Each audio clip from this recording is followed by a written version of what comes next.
Bien le bonjour à toutes et à tous. Le Nouvel Empire correspond à la période de la 18e dynastie à la 25e dynastie.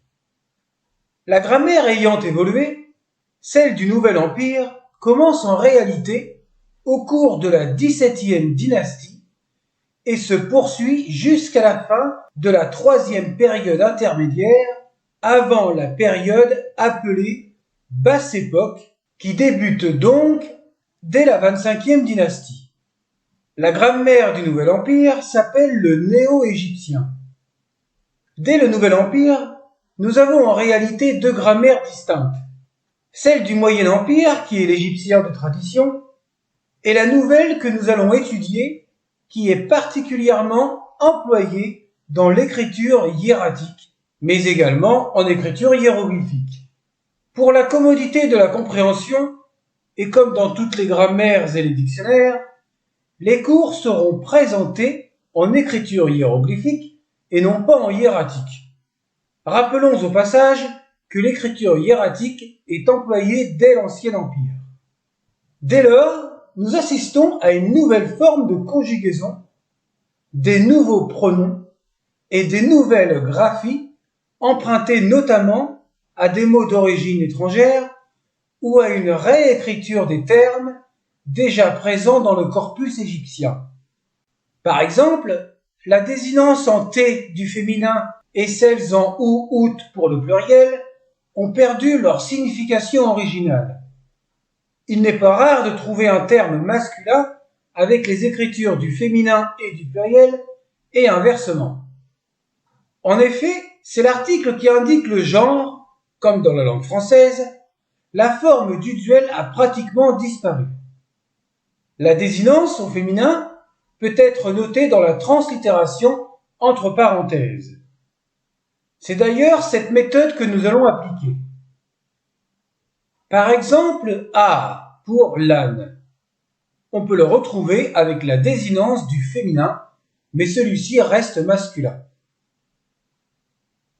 Isbeth, l'abri, cette fois-ci sans la désinence du féminin, plus un signe conventionnel qui est normalement pour le pluriel.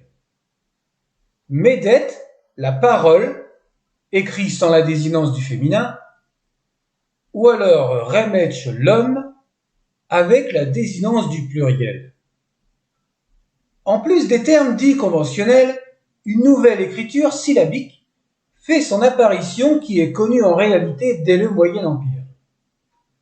Celle-ci comprend un groupe de signes correspondant à une valeur unilitaire définie par une consonne dans la translittération.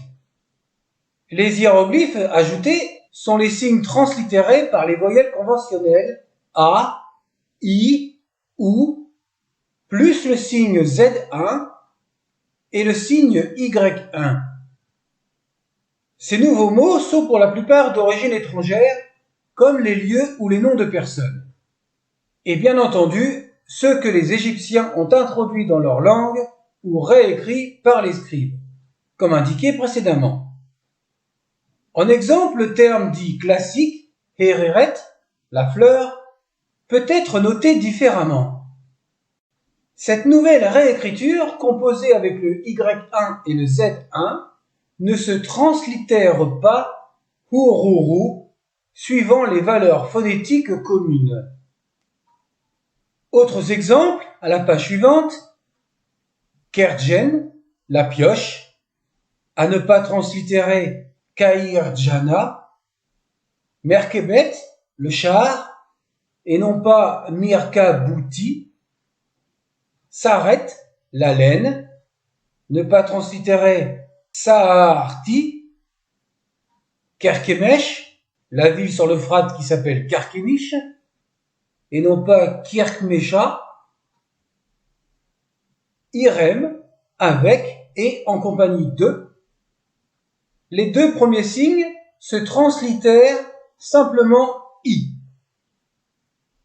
Beret, le navire ou le chaland, selon le contexte, à ne pas translittérer Bépar, car les signes B plus PA plus A se translittèrent simplement B.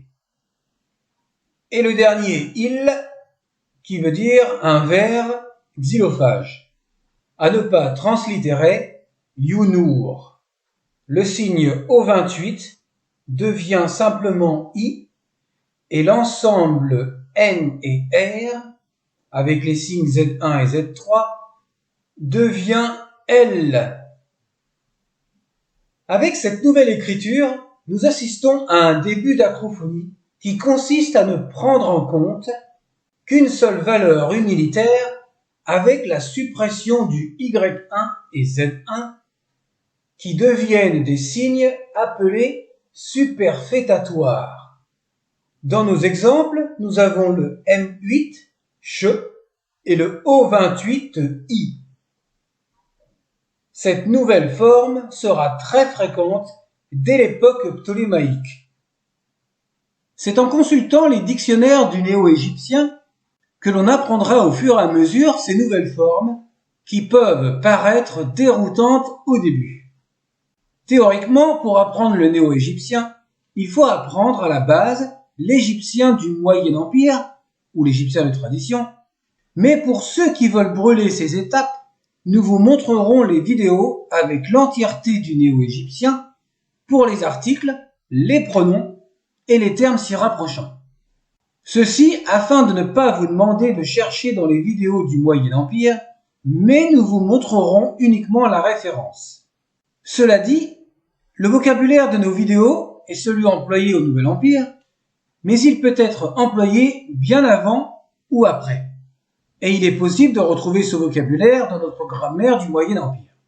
Pour les hiéroglyphes, nous en mettrons des nouveaux, les autres ayant été vus dans les vidéos de la grammaire du Moyen Empire. Le but est de montrer le maximum de hiéroglyphes pour celles et ceux qui veulent se perfectionner ou simplement les reconnaître dans l'écriture. Les prochaines vidéos parleront des articles, des pronoms et des chiffres et des nombres avant de commencer le système verbal et de finir avec l'interrogation comme pour l'enseignement du moyen égyptien. À bientôt pour de nouvelles aventures.